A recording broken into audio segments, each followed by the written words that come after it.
नमस्कार, आप देख रहे हैं आक्रमण। मैं हूं आपके साथ विवेक शांडिल्य, दिन भर की हर उस खबर के साथ जो आक्रमण में आपके लिए जरूरी है। आक्रमण एक ऐसा खास शो जहां जंग की हर चिंगारी को हम आग बनने से पहले पकड़ते हैं। दुनिया इस वक्त जंग की भट्टी में तप रही है। हर दिशा से बारूद की गंध आ रही है, हर मोर्चा धधक रहा है और इन्हीं आग की लपटों में कई देश झुलस रहे हैं। दुनिया के दो मोर्चों पर इस वक्त तनाव बहुत ज्यादा गहरा रहा है।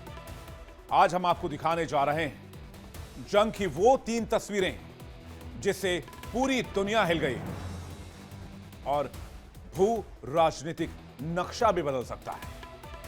पहली तस्वीर आई है, रूस के राष्ट्रपति व्लादिमीर पुतिन ने न्यूक्लियर जंग की तैयारी के संकेत देकर दुनिया को सख्ते में डाल दिया है। रिपोर्ट्स के मुताबिक रूस ने अपनी स्ट्रेटेजिक न्यूक्लियर फोर्सेस को हाई अलर्ट पर रख दिया है। क्रेमलिन ने दावा किया है कि यह कदम सिर्फ रक्षा की तैयारी है, लेकिन इससे नेटो में हड़कंप मचा हुआ है। यूरोपीय देशों में तो आपात बैठकों का दौर शुरू हो गया है और अमेरिका ने भी रूस को गंभीर चेतावनी दे दी है कि इसके गंभीर नतीजे होंगे। तो सवाल यह है कि अब पुतिन वाकई किसी बड़े कदम की तैयारी में है या सिर्फ अमेरिका को, नेटो को, यूक्रेन को पुतिन अपनी ताकत दिखा रहे हैं। दूसरी तस्वीर आती है यूक्रेन से, जहां ड्रोन हमलों ने रूस को हिलाकर रख दिया है। ताजा हमले में यूक्रेनी ड्रोन रूस के बेलगोरोद और कुर्स्क इलाके में दाखिल हुए हैं। कई हथियार गोदाम में धमाके हुए हैं। रूस कह रहा है यह आतंकवादी हमला है, यूक्रेन इसे अपनी रक्षा रणनीति का हिस्सा बता रहा है। रूस कह रहा है कि युद्ध ने सीमाएं लांघ दी हैं। आकाश में ड्रोन है, जमीन पर बारूद है और युद्ध का जलजला है। तीसरी तस्वीर, तीसरी खबर ईरान से, जहां सर्वोच्च नेता आयतुल्लाह खामनेई ने अमेरिकी राष्ट्रपति डोनाल्ड ट्रंप के सामने 3 शर्तें रखी हैं। ईरान ने कहा है कि अगर अमेरिका फिर से परमाणु समझौते में लौटना चाहता है तो ट्रंप को पहले प्रतिबंध हटाने होंगे, क्षेत्रीय हस्तक्षेप रोकना होगा और ईरान की सुरक्षा की गारंटी देनी होगी। सवाल यह है क्या डोनाल्ड ट्रंप इन शर्तों को मान जाएंगे या मिडिल ईस्ट में भू राजनीति की एक नई ज्वाला भड़केगी। यानी कि 3 तस्वीरें, 3 खबर, 3 मोर्चे पर एक ही संदेश। दुनिया फिर एक बार खड़ी है जंग और अमन के बीच की रेखा पर। दुआ तो यही है कि यह रेखा लक्ष्मण रेखा ना बन जाए और लक्ष्मण रेखा कभी पार ना हो, लेकिन जिस तरह के हालात दिख रहे हैं उससे जंग की बड़ी आहट नजर आ रही है। लेकिन इस बीच एक बड़ी खबर आ रही है। सबसे पहले आपको बताते हैं, न्यूक्लियर जंग की बड़ी तैयारी में रूस लगा हुआ है। रूस तैनात करेगा सर्मट मिसाइल।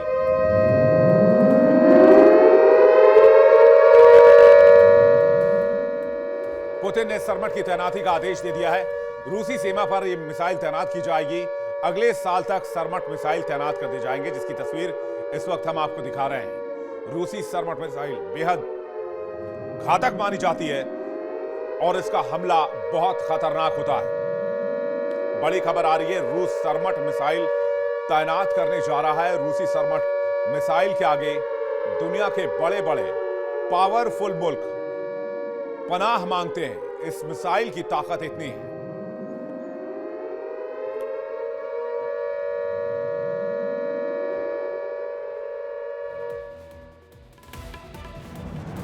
तो सवाल यह है कि रूस कर रहा है न्यूक्लियर जंग की तैयारी। कॉम्बैट ड्यूटी पर सर्मट आईसीबीएम को तैनात करने की तैयारी है। आईसीबीएम यानी कि intercontinental ballistic missile. RS-28 Sarmat ICBM की रेंज 18,000 किलोमीटर है। यह एक साथ 15 न्यूक्लियर वॉरहेड ले जा सकता है, दाग सकता है, बरसा सकता है। सर्विलांस सिस्टम को, एयर डिफेंस सिस्टम को चकमा देने में माहिर है सर्मट आईसीबीएम। 10 मिनट में यूरोप के किसी भी टारगेट को यह हिट कर सकता है। इस मिसाइल की ताकत इतनी है कि यह जहां गिरता है वहां जलजला और कयामत आती है।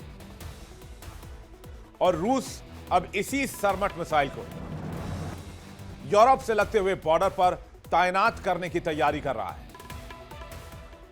इंपॉर्टेंट यह है कि सरमट मिसाइल की रेंज 18,000 किलोमीटर है और सरमट मिसाइल जो आईसीबीएम है, इंटरकॉन्टिनेंटल बैलिस्टिक मिसाइल है, वो अपने साथ 15 न्यूक्लियर हेड्स एक साथ कैरी कर सकता है। 15 न्यूक्लियर बॉम्ब कैरी कर सकता है, न्यूक्लियर हथियार कैरी कर सकता है, जिससे कि तबाही और जलजले की वो शुरुआत होगी जिसे रोकना नामुमकिन हो जाएगा।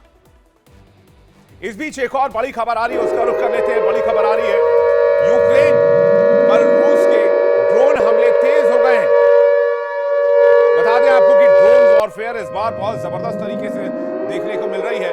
रूस ने हमला बढ़ा दिया है और आपको यह भी बता दें कि शाहेद ड्रोन से यूक्रेन के कई इलाके दहले हैं। ड्रोन हमलों की तादाद 4 गुना बढ़ा दी गई है। एक साल में 44,000 से ज्यादा ड्रोन अटैक हुए हैं। यानी ड्रोन वो हथियार बनता जा रहा है जो युद्ध को निर्णायक बना रहा है। और इस बीच खबर यह आ रही है कि यूक्रेन पर रूस ने शाहेद ड्रोन से हमले और ज्यादा तेज कर दिए हैं। ये वो शाहेद ड्रोन की तस्वीर इस वक्त आप देख रहे हैं जो रूस इस्तेमाल कर रहा है।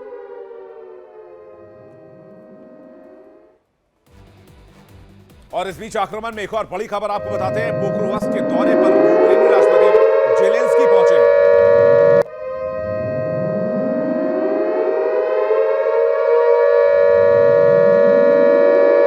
यूक्रेनी राष्ट्रपति जेलेंस्की ने पोक्रोवस्क में हालात की जानकारी ली है। जेलेंस्की ने यूक्रेनी सैनिकों से मुलाकात की है, हौसला अफजाई की है और यूक्रेन अभी भी जंग लड़ रहा है रूस से और पोक्रोवस्क पहुंचे हैं यूक्रेनी राष्ट्रपति जेलेंस्की। राष्ट्रपति जेलेंस्की ने हालात की जानकारी ली है, यूक्रेनी सैनिकों से मुलाकात की है।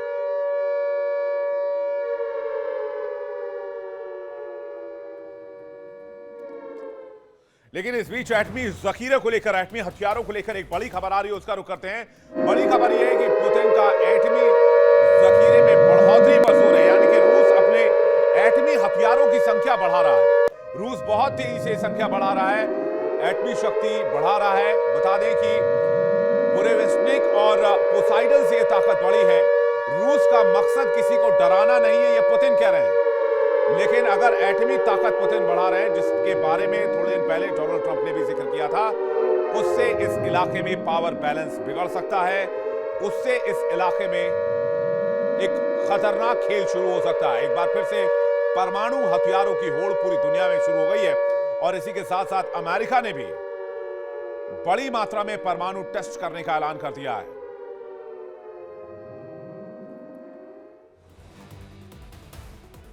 पुतिन और ट्रंप की इन हरकतों की वजह से दुनिया फिर से दहशत में है। रूस के राष्ट्रपति व्लादिमीर पुतिन ने न्यूक्लियर वॉर की धमकी दे दी, नेटो को चेतावनी दी। रूस के खिलाफ कोई कदम उठाया तो नतीजे विनाशकारी होंगे।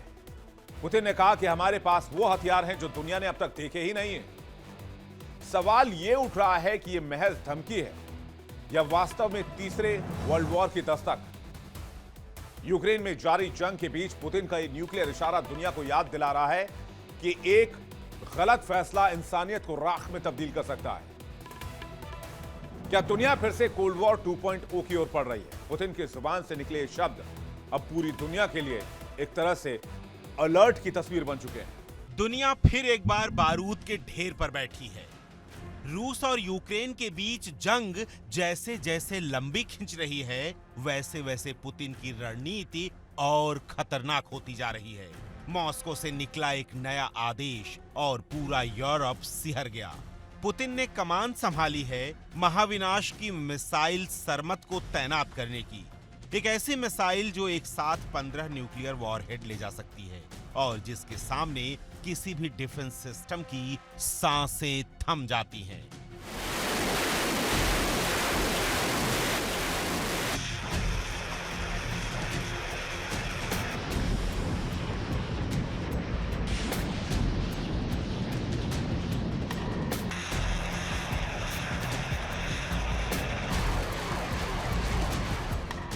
रिपोर्ट्स के मुताबिक रूस अगले साल तक RS-28 सरमत मिसाइल सिस्टम को पूरी तरह तैनात करने जा रहा है।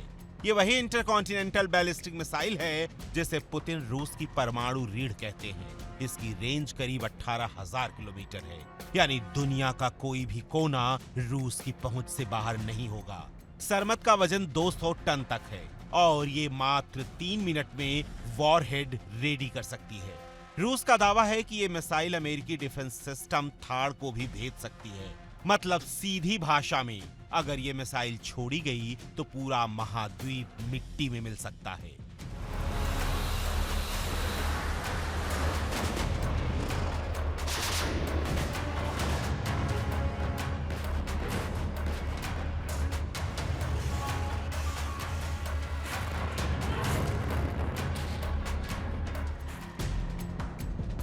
यही वजह है कि जैसे ही सरमत की तैनाती का आदेश आया, यूरोप में खलबली मच गई। नाटो ने अपने न्यूक्लियर अलर्ट सिस्टम को अपग्रेड करना शुरू कर दिया। ब्रिटेन, फ्रांस और जर्मनी की खुफिया एजेंसियों ने तुरंत मीटिंग बुलाई। फ्रांस ने तो अपने सैन्य बेस पर सतर्कता स्तर बढ़ा दिया है, क्योंकि सरमत सिर्फ मिसाइल नहीं बल्कि स्ट्रेटेजिक संदेश है। पुतिन का ये संदेश कि रूस अब किसी चेतावनी या डिप्लोमेसी के मूड में नहीं है।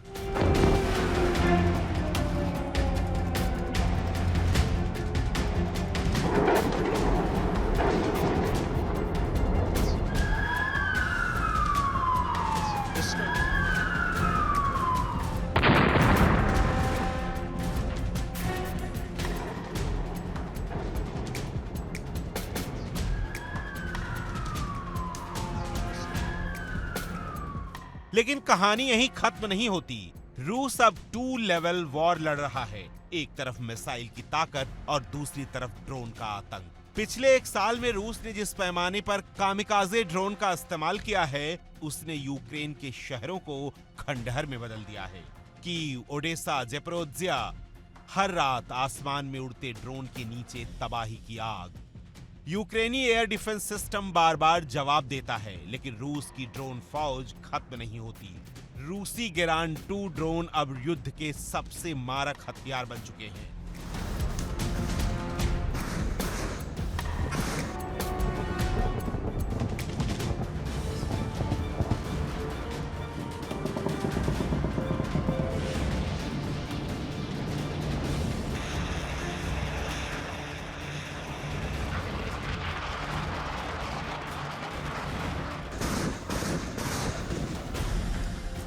एक्सपर्ट्स मानते हैं कि रूस की रणनीति अब साफ है। ड्रोन से थकाओ, मिसाइल से मिटाओ। ड्रोन हमलों से यूक्रेन की बिजली व्यवस्था, ऑयल डिपो और रेल नेटवर्क को पंगु बनाया जा रहा है। और इसी के बीच रूस ने हाइपरसोनिक मिसाइलों की तैनाती तेज कर दी है। किंझल, ज़िरकॉन और अब सरमत। ये तिकड़ी रूस की ट्रायल एयर स्ट्राइक फोर्स कहलाती है। एक जमीन से, दूसरी हवा से और तीसरी अंतरिक्ष की रफ्तार से।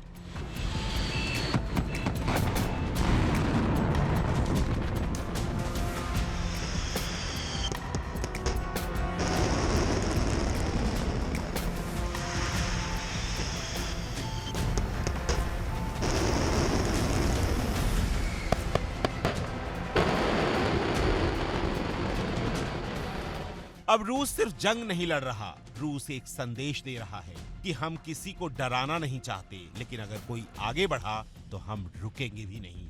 ये शब्द खुद व्लादिमीर पुतिन के हैं। उन्होंने अपने परमाणु सलाहकारों के साथ बैठक में कहा है कि रूस अपनी एटमी शक्ति को और मजबूत करेगा। उन्होंने ये भी जोड़ा, हम किसी को धमकी नहीं दे रहे, पर रूस की सुरक्षा हमारी सर्वोच्च प्राथमिकता है। यानी पुतिन अब सीधे न्यूक्लियर डिटरेंस की नीति पर लौट आए हैं।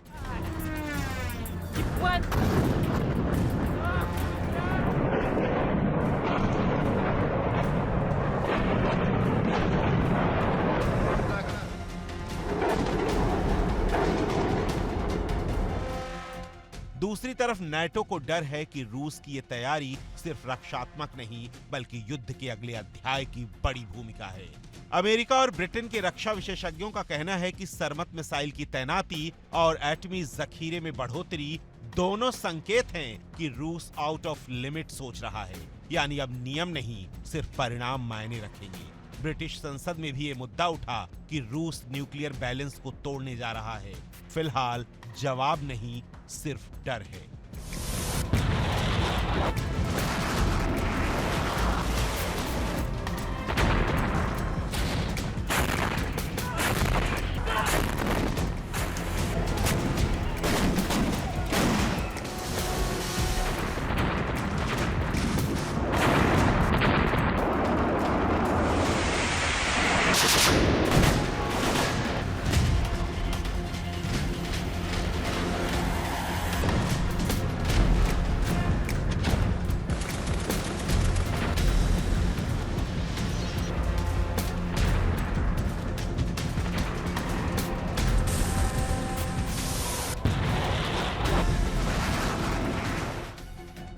यूक्रेन की हालत पहले ही नाजुक है। रूस की मिसाइलों और ड्रोन हमलों ने ऊर्जा इंफ्रास्ट्रक्चर को तबाह कर दिया है। कीव की 60% आबादी अंधेरे में है। जेलेंस्की का कहना है कि रूस अब सर्दियों को हथियार बना रहा है। बिजली, गैस और ईंधन पर हमले करके रूस यूक्रेन को अंदर से झुकाने की कोशिश कर रहा है। और इस बार सिर्फ सेना नहीं, आम नागरिक भी निशाने पर होंगे।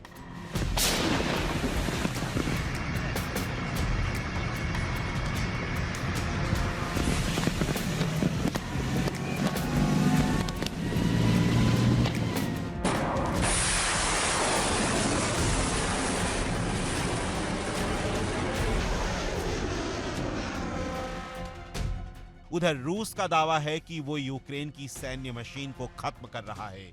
मॉस्को के मुताबिक यूक्रेनी ड्रोन हमले उसकी तेल रिफाइनरी और पाइपलाइन पर आतंकवादी कार्रवाई है। इसीलिए रूस ने पूर्ण जवाब देने का अधिकार सुरक्षित रखा है। पुतिन के करीबी सूत्रों के मुताबिक अब रूस एस्केलेशन टू डी एस्केलेशन नीति पर काम कर रहा है। मतलब पहले हमले बढ़ाओ कि दुश्मन बातचीत की टेबल पर घुसकर झुक कर आए।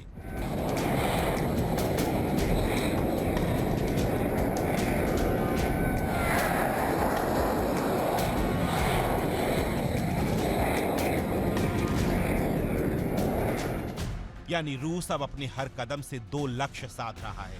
पहला सैन्य दबदबा, दूसरा राजनीतिक संदेश। सरमत की तैनाती इसी रणनीति का हिस्सा है। और जब इसके साथ परमाणु भंडार की बढ़ोतरी की घोषणा हो जाए तो साफ है कि पुतिन आने वाले साल को मिलिट्री रीसेट ईयर बनाना चाहते हैं। Терек 32!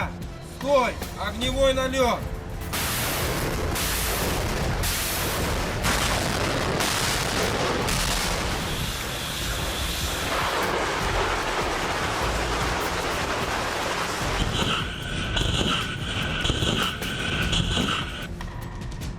यूरोप के लिए ये हालात डरावने हैं। बेल्जियम, पोलैंड और जर्मनी अपने एयर डिफेंस सिस्टम को सक्रिय कर रहे हैं। नाटो के भीतर गुप्त चर्चाएं चल रही हैं कि अगर रूस सरमत मिसाइल का ट्रायल यूरोप के पास करता है तो क्या उसे प्रॉक्सी अटैक माना जाएगा। स्पेन और नॉर्वे में अमेरिकी सैन्य जहाजों की आवाजाही बढ़ गई है। अमेरिकी रक्षा विभाग का कहना है कि हम हर स्थिति के लिए तैयार हैं, लेकिन रूस का जवाब भी उतना ही ठंडा और कठोर है। हम डरते नहीं, हम तैयार हैं।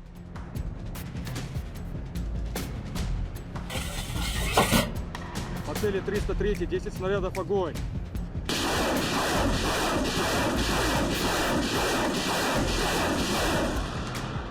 अब सवाल यह है कि क्या ये सब सिर्फ शक्ति प्रदर्शन है या वाकई एक नए विश्व युद्ध की तैयारी। क्योंकि सरमत जैसी मिसाइलें सिर्फ सीमा सुरक्षा के लिए नहीं बनाई जाती।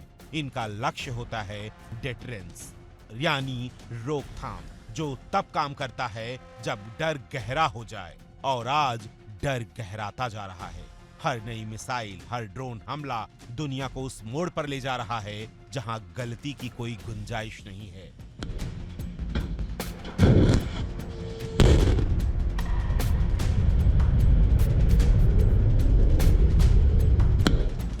संयुक्त राष्ट्र में भी हलचल तेज है। अमेरिका ने रूस से जवाब मांगा है कि सरमत की तैनाती का उद्देश्य क्या है।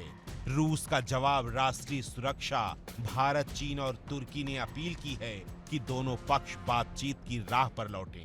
लेकिन सवाल ये भी है, क्या अब बातचीत की कोई राह बची है? क्योंकि पुतिन की सरमत और नाटो की टॉम हॉक दोनों अपने लॉन्चर पर सज चुकी हैं।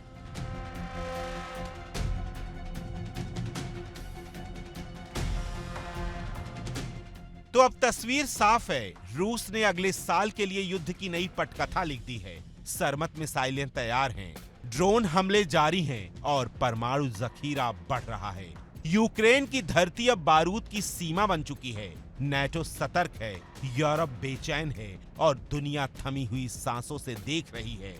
क्योंकि अगर सरमत चली तो ये जंग सिर्फ रूस और यूक्रेन की नहीं होगी, बल्कि पूरी दुनिया को अपनी आग में झोंक देगी। और तब इतिहास सिर्फ तारीख नहीं लिखेगा, बल्कि एक युग का अंत भी दर्ज करेगा।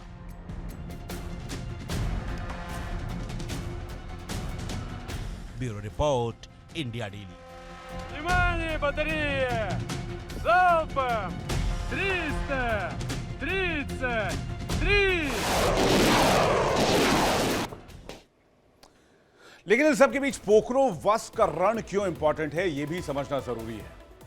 पोक्रोवस्क इसलिए इंपॉर्टेंट हो गया है कि रोजाना यहां पर 1000 से ज्यादा लोगों की मौत हो रही है। सिर्फ पिछले 24 घंटे की बात की जाए तो 24 घंटे में दोनों तरफ से 1368 सैनिक मारे गए हैं। फ्रंटलाइन पर रूस के 107 जो है 1 लाख से ज्यादा सैनिक हैं, तैनात हैं। रिहायशी इलाकों में दाखिल हो चुकी है रूसी सेना।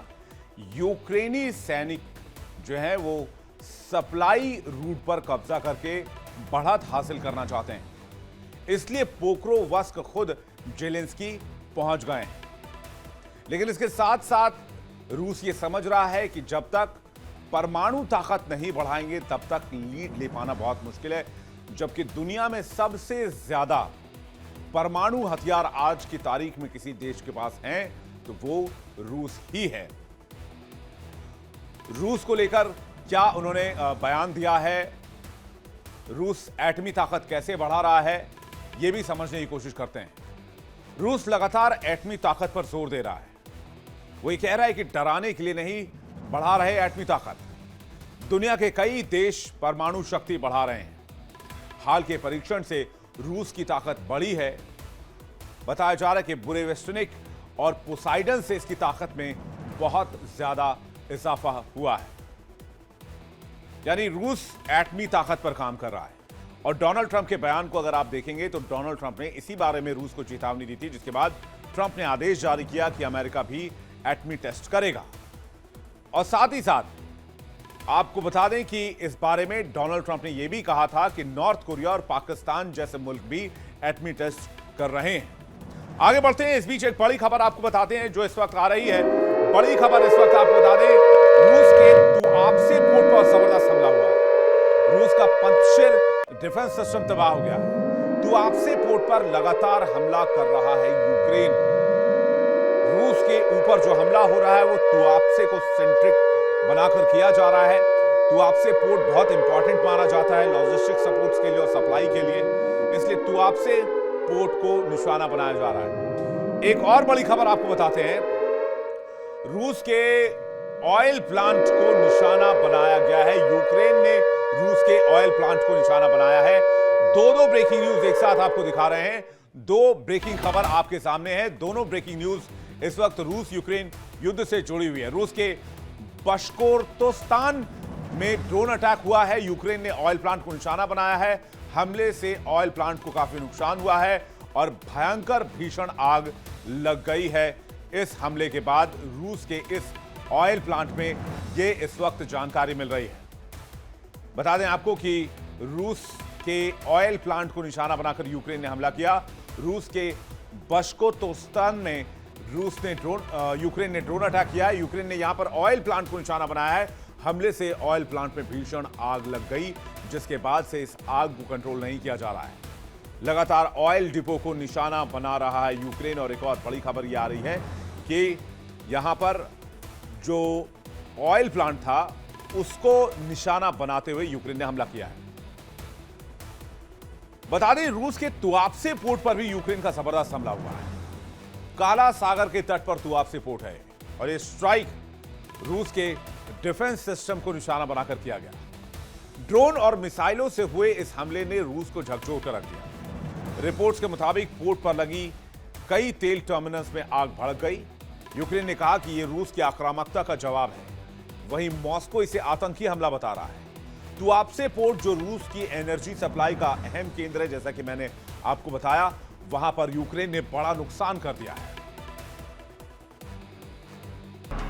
दुनिया एक बार फिर जंग की आग में झुलसने जा रही है। रूस और यूक्रेन के बीच चल रही लड़ाई अब उस मोड़ पर पहुंच गई है जहां हर हमला एक नए युद्ध की घोषणा जैसा लग रहा है।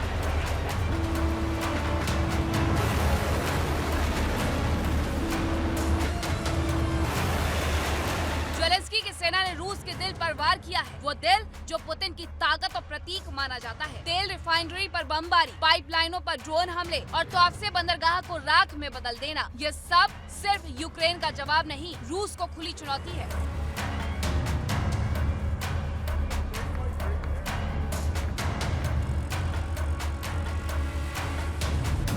रिपोर्ट्स के मुताबिक यूक्रेनी सेना ने एक ही रात में रूस के कई अहम शहरों को निशाना बनाया। ड्रोन और मिसाइल अटैक की इस नई रणनीति ने रूसी सेना को हिला दिया है।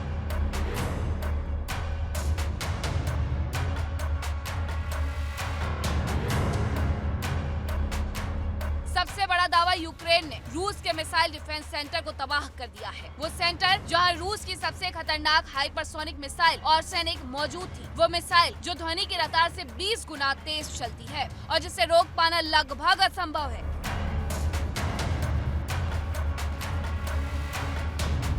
हालांकि रूस ने इस दावे को सिरे से नकार दिया है, लेकिन जमीनी तस्वीर कुछ और कहानी कहती है। पिछले कुछ दिनों में रूस के कई एयरबेस पर धमाके हुए हैं और मॉस्को से लेकर बेलगोरोद तक रात के आसमान में आग के गोले उठते देखे गए हैं।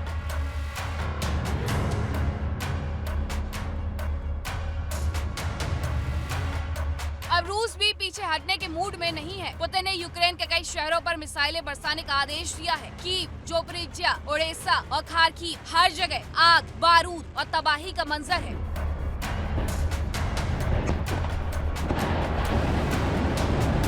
रूस का दावा है कि उसने यूक्रेन की सैन्य कमांड सेंटर और ड्रोन लॉन्च बेस को ध्वस्त कर दिया है, लेकिन असल में ये हमला सिर्फ जवाब नहीं, चेतावनी है, क्योंकि रूस अब कह रहा है कि अगर नाटो दखल देता रहा तो युद्ध यूक्रेन की सीमाओं से बाहर जाएगा।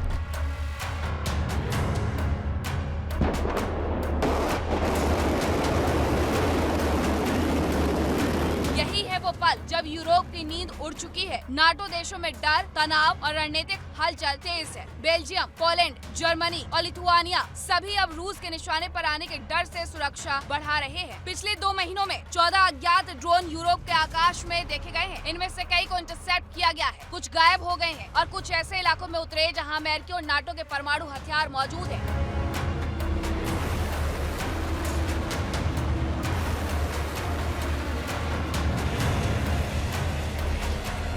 सबसे ताजा मामला बेल्जियम का है, जहां नाटो के सामरिक एयरबेस पर 2 मल्टी रोल ड्रोन मंडराते देखे गए। वो बेस जहां अमेरिकी एयरक्राफ्ट और परमाणु मिसाइलें रखी हैं।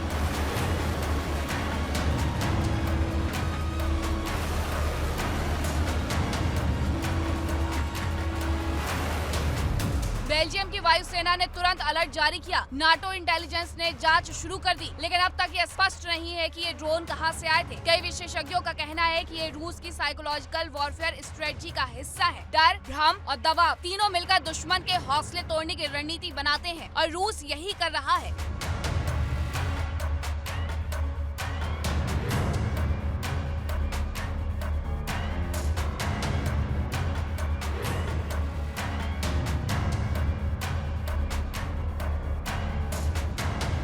नाटो के एयर स्पेस में अनजान आंखें भेजकर वो बता रहा है कि उसकी पहुंच सिर्फ यूक्रेन तक नहीं बल्कि पूरे यूरोप तक है।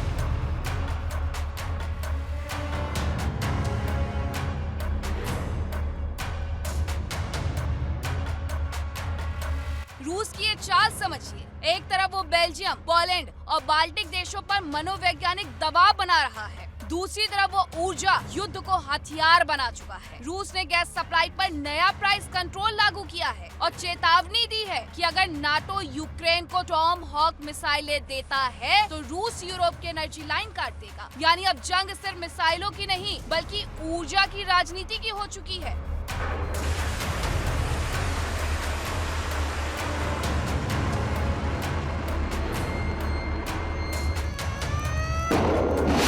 नाटो अब सीधा जवाब देने की तैयारी में है। जर्मनी ने यूक्रेन को एडवांस डिफेंस सिस्टम भेजने का ऐलान किया है।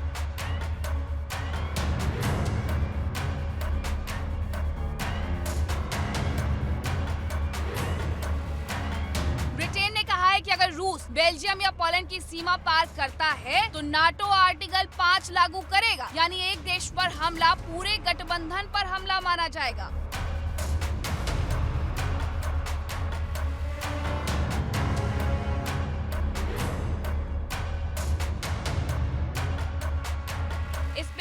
नाटो की गुप्त बैठक हुई जहां तय हुआ कि रूस की आक्रामकता को अब सिर्फ चेतावनी से नहीं बल्कि कार्रवाई से रोका जाएगा।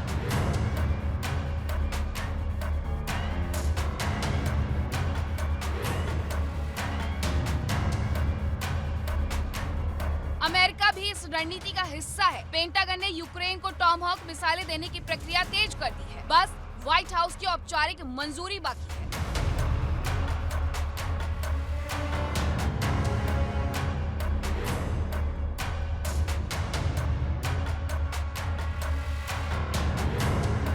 लेकिन रूस ने भी साफ कर दिया है कि जो भी देश यूक्रेन को हथियार देगा वो खुद को इस युद्ध का हिस्सा समझे। पुतिन ने कहा कि अगर पश्चिम ने लाल रेखा पार की तो रूस अपने हाइपरसोनिक सिस्टम को सक्रिय करेगा।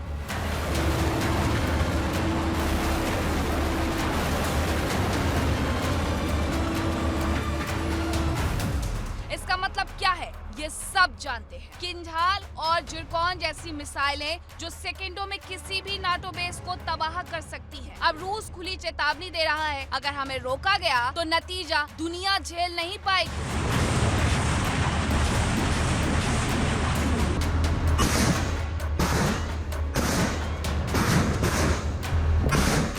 संयुक्त राष्ट्र में माहौल गर्म है। फ्रांस, ब्रिटेन और अमेरिका रूस की निंदा कर रहे हैं। चीन अब भी चुप है, लेकिन रूस के साथ खड़ा दिख रहा है। भारत ने भी फिर वही दोहराया, संवाद और शांति ही समाधान है।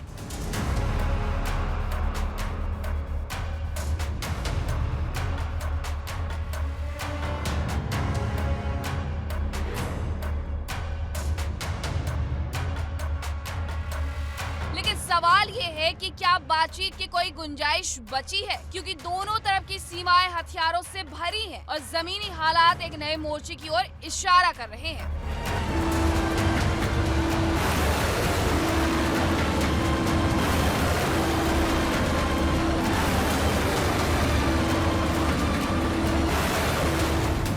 अब हालात साफ हैं। यूक्रेन ने रूस के दिल पर वार किया है। रूस ने पूरे यूरोप को चेतावनी दी है और नाटो ने अपने हथियार दुरुस्त कर लिए हैं। यानी तीसरे मोर्चे की आहट अब सुनाई दे रही है। अगर रूस बेल्जियम या पोलैंड की सीमा लांघता है तो ये जंग सीधे रूस बनाम नाटो बन जाएगी।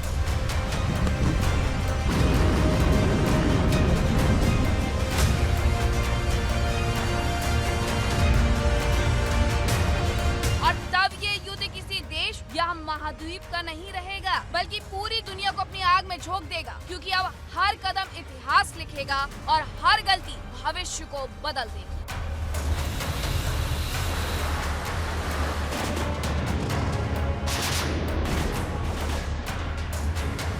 Bureau report, India daily.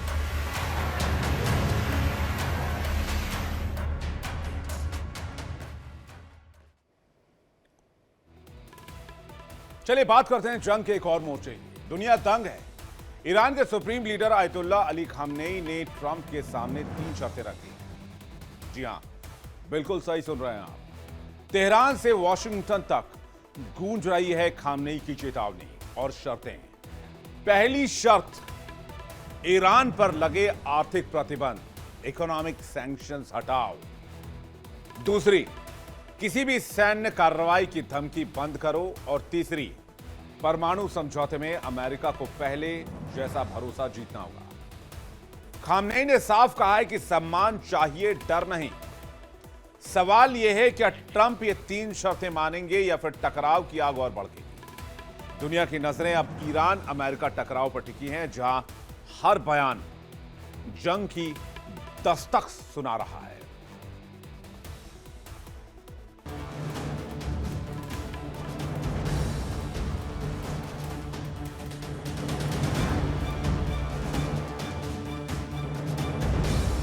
दुनिया की महाशक्तियों के बीच अब एक नया समीकरण बन रहा है। रूस ईरान में परमाणु साझेदारी का नया अध्याय। अमेरिका ईरान में टकराव या संवाद का नया मोड़। और बीच में खड़ी है वैश्विक सुरक्षा की चिमनी, जो अब तक गर्म हो चुकी है।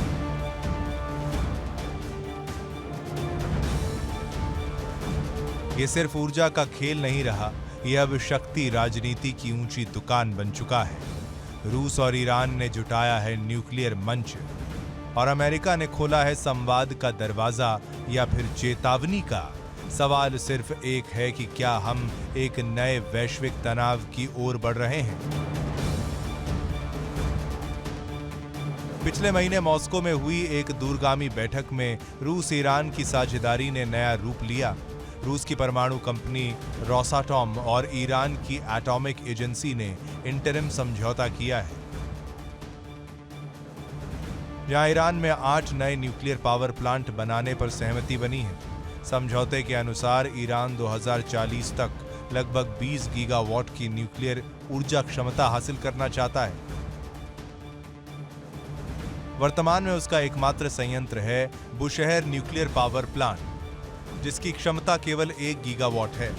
यह समझौता सिर्फ ऊर्जा का मामला नहीं, ये शक्ति राजनीति का संकेत है। रूस ने इस मंच को रणनीतिक रूप से लिया है और ईरान ने इसे अपनी ऊर्जा आत्मनिर्भरता के साथ साथ वैश्विक प्रतिद्वंद्वियों को संदेश देने का माध्यम बनाया है।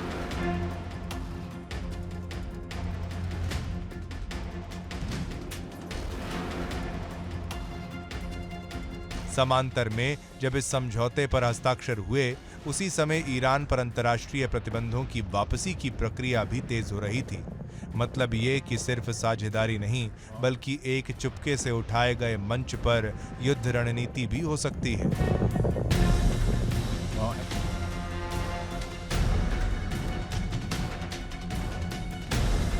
रूस ईरान का ये गठबंधन अमेरिका और पश्चिम के लिए सरदर्द बन गया है। वहीं दूसरी ओर ईरान के सर्वोच्च नेता खामेनेई ने स्पष्ट कर दिया है कि अमेरिका ईरान संबंध मूलभूत असंगतियों से भरे हैं।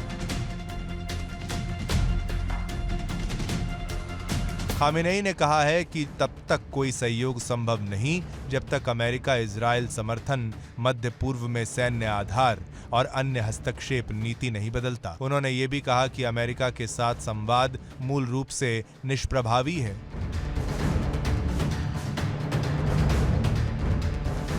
दूसरी ओर अमेरिका और विशेषकर ट्रंप ने कहा है कि वे ईरान के साथ समझौते के लिए खुला मन रखते हैं। ट्रंप ने कहा है कि ईरान समझौता करने की पूरी कोशिश कर रहा है, लेकिन समस्या ये है, ईरान ने इस प्रकार का कोई संकेत नहीं दिया है कि उसने अमेरिकी शर्तों को स्वीकार किया हो।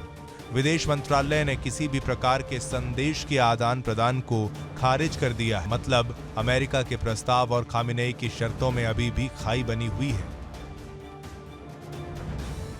यही खाई भविष्य में युद्ध या सहयोग का निर्धारक हो सकती है। तो अब सवाल उठता है, ये समझौता और संवाद सिर्फ दो तरफा मामला है या दुनिया का नया मोर्चा तैयार हो रहा है?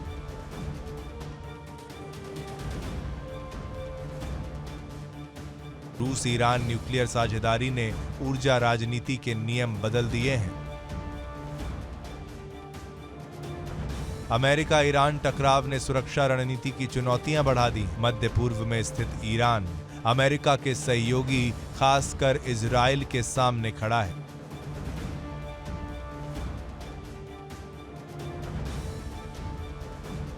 खामेनेई ने स्पष्ट कर दिया है कि इजराइल समर्थन वाले अमेरिका के साथ सहयोग संभव नहीं।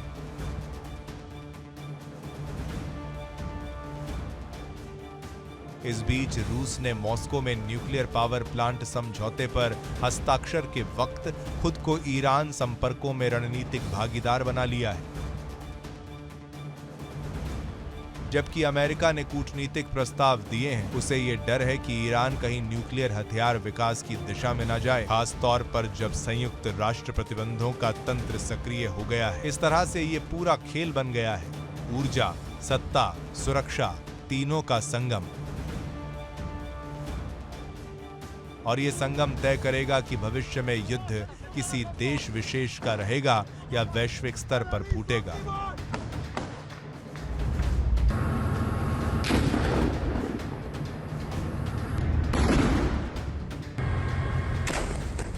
भारत समेत एशिया पैसिफिक क्षेत्र के लिए यह समय बेहद संवेदनशील है। अगर ईरान रूस की पार्टनरशिप ने ऊर्जा आपूर्ति व्यवस्था बदल दी, तो भारत जैसे ऊर्जा आश्रित देश को रणनीतिक विकल्प खोजना होगा। साथ ही अगर अमेरिका ईरान टकराव युद्ध की ओर बढ़े, तो वैश्विक ऊर्जा कीमतें, तेल गैस सप्लाई, समुद्री मार्ग सभी प्रभावित होंगे।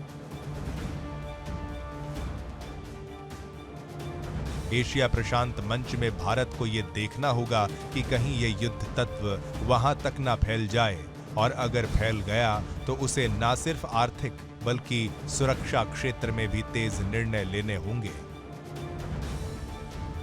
इस तरह ये मामला सिर्फ मध्य पूर्व का नहीं बल्कि पूरी दुनिया का है। दुनिया की निगाहें इस वक्त तेहरान पर टिकी हैं, क्योंकि ईरान के सर्वोच्च नेता आयतुल्लाह अली खामेनेई ने ऐसी शर्तें रख दी हैं जिन्होंने वॉशिंगटन से लेकर तेल अवीव तक हलचल मचा दी है। खामेनेई ने कहा है कि अमेरिका से बातचीत तभी होगी जब वो इजरायल का समर्थन छोड़े, मध्य पूर्व से अपने सैन्य ठिकाने हटाए और हमारी संप्रभुता में दखल देना बंद करे। यानी खामेनेई ने अमेरिका के सामने ऐसी शर्तें रख दी हैं जिन्हें मानना राजनीतिक रूप से बेहद मुश्किल है। दूसरी तरफ अमेरिका कह रहा है कि ईरान समझौते की कोशिश कर रहा है। यह बयान आया है डोनाल्ड ट्रंप का।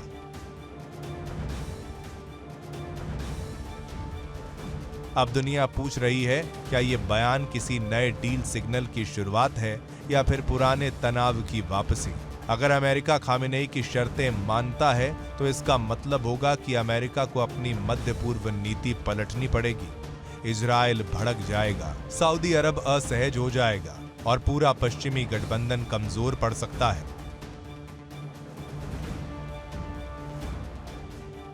लेकिन अगर अमेरिका इन शर्तों को ठुकराता है तो फिर ईरान रूस और चीन की गोद में और मजबूती से जा बैठेगा और वही बनेगा पश्चिम के खिलाफ नया न्यूक्लियर फ्रंट। पहले ही रूस ईरान में 8 नए न्यूक्लियर प्लांट बनाने पर सहमति हो चुकी है। यानी अगर वॉशिंगटन पीछे हटा तो ईरान को कोई नुकसान नहीं होगा, बल्कि उसे नया साझेदार और नई ताकत मिलेगी। इस समझौते के जरिए ईरान न सिर्फ ऊर्जा आत्मनिर्भरता की ओर बढ़ रहा है, बल्कि अमेरिका के दबाव को खुली चुनौती दे रहा है। तो अब सवाल यही है कि क्या अमेरिका खामेनेई की शर्तों को मानकर अपनी नीति बदलेगा या ठुकराकर एक और टकराव की तरफ बढ़ेगा?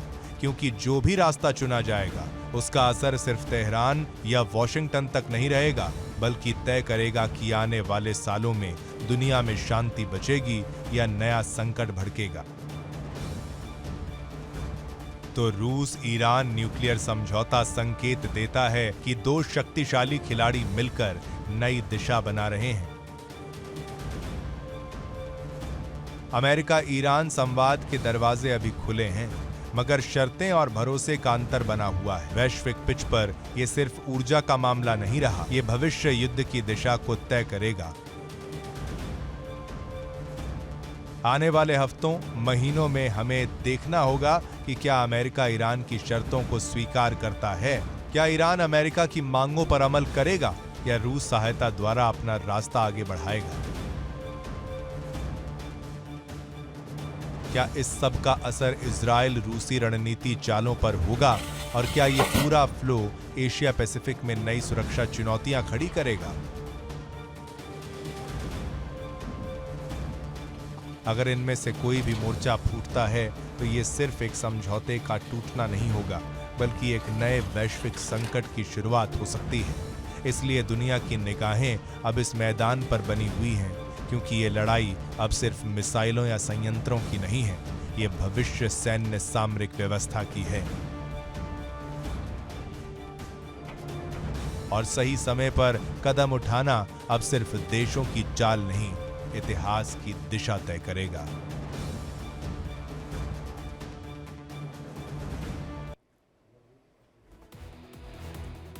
और अब बारी है इंडिया डेली क्विज कॉन्टेस्ट की। और इंडिया डेली क्विज कॉन्टेस्ट में आज का सवाल है, न्यूयॉर्क के नए मेयर का नाम क्या है? आपके ऑप्शन है ए जोहरान ममतानी और बी मिक्की शेरिल। सही जवाब भेजिए 72407 72407 पर व्हाट्सएप पर। सही जवाब देने वाले लकी विजेता को मिलेगा शानदार इनाम। बारी है कल के पूछे गए सवाल का सही जवाब देने वाले लकी विनर का नाम बताने की। कल पूछे गए सही सवाल का जवाब दिया है महेंद्र राम ने गुरुग्राम हरियाणा से। महेंद्र जी बहुत बहुत बधाई, आपको जल्द ही दिया जाएगा इंडिया डेली की तरफ से आपको एक शानदार